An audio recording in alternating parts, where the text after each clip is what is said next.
हरे। Hello student, आज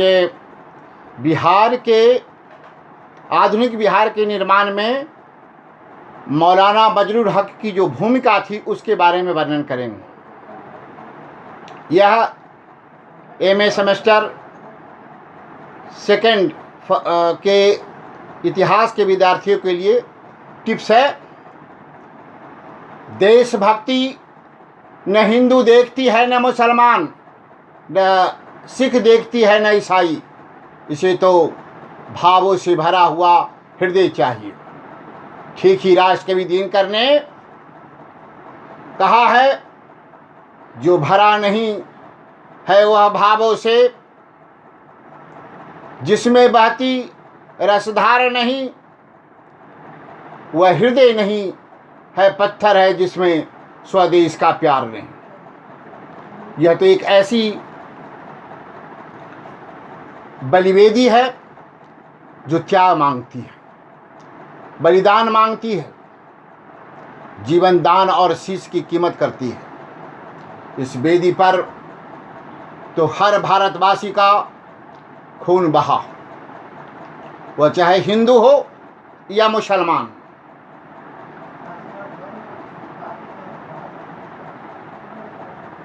हर कोई भारत देश के लिए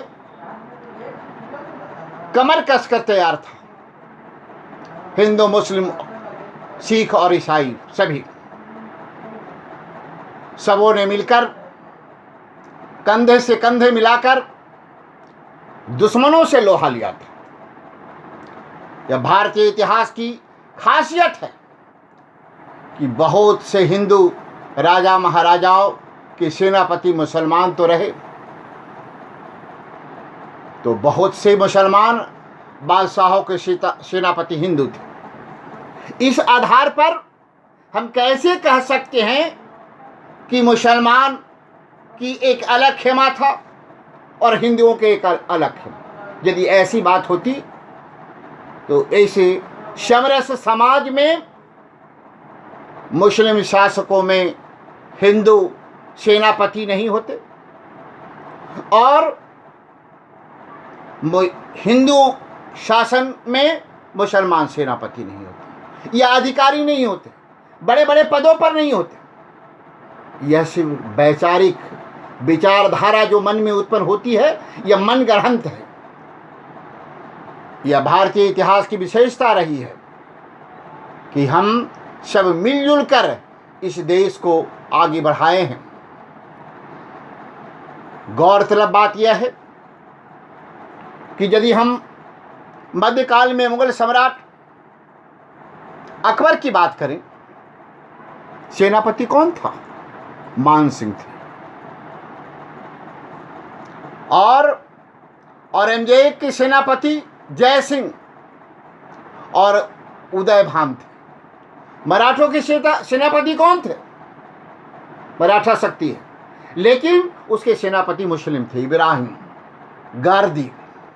और झांसी की रानी लक्ष्मीबाई का सेनापति कौन था? आप जानते हैं? गुलाम गौस।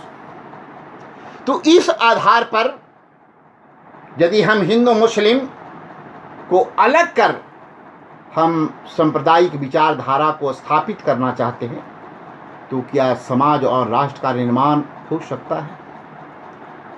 इस दौर में बिहार का सपूत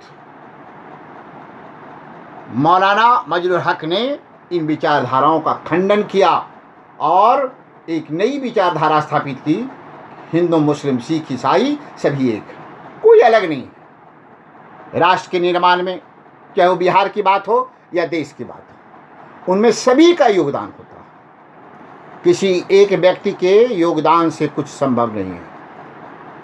हमारे स्वतंत्रता संग्राम में गांधी जी के साथ मोहम्मद अली, शौकत अली, मौलाना अबुल कलाम आज़ाद आदि ऐसे बहुत सारे नेता थे जिन्होंने कदम से कदम मिलाकर देश की आज़ादी के लिए, देश की स्वतंत्रता के लिए काम किया था। राजगुरु सुखदेव और भगत सिंह के साथ फांसी पर हंसते हुए झूल जाने वाला कोई दूसरा नहीं, हमारा मुस्लिम भाई अशफाक उल्लाह खां को कैसे भुलाया जा सकता है। तो आइए आज उसी परंपरा में एक नाम और गिनाऊं जो सितारा बनकर भारत के आकाश में कल और आज भी चमक रहा है और भविष्य में भी इसकी चमक कभी फीकी होने वाली नहीं है। 22 सितंबर सन 1866 को पटना के मनेर थाना के बाहापुरा गांव में एक ऐसी हस्ती का जन्म हुआ जिसे सारे बिहार में बहार आ गई। उनके पिता का नाम शेख अब्दुल्ला खुशियों से नाच उठे थे, बधाइयाँ बजी। दो बहनें गफरुनिशा और कनीज फातिमा के बीच मजरुल हक एक अकेला भाई पैदा हुआ था। इस चिराग से उनके घर में दीपावली की तरह थी। लालन पालन बड़े ही शाही तरीके से इनका हुआ, क्योंकि मजरुल हक एक धनी जमींदार परिवार के इकलौते पुत्र थे, वारिस थे। उनकी प्रारंभिक शिक्षा घर पर ही मौलवी की दी गई। बुद्धि बड़ी तीक्ष्ण और पैनी थी उनकी बाल्यकाल से ही। थोड़े ही दिनों में उन्होंने अरबी भाषा का बहुत अच्छा ज्ञान प्राप्त कर लिया। बाद में चलकर उनका दाखिला पटना के जाने माने विद्यालय जो आज भी है पटना कॉलेजिएट स्कूल में उनका दाखिला हुआ।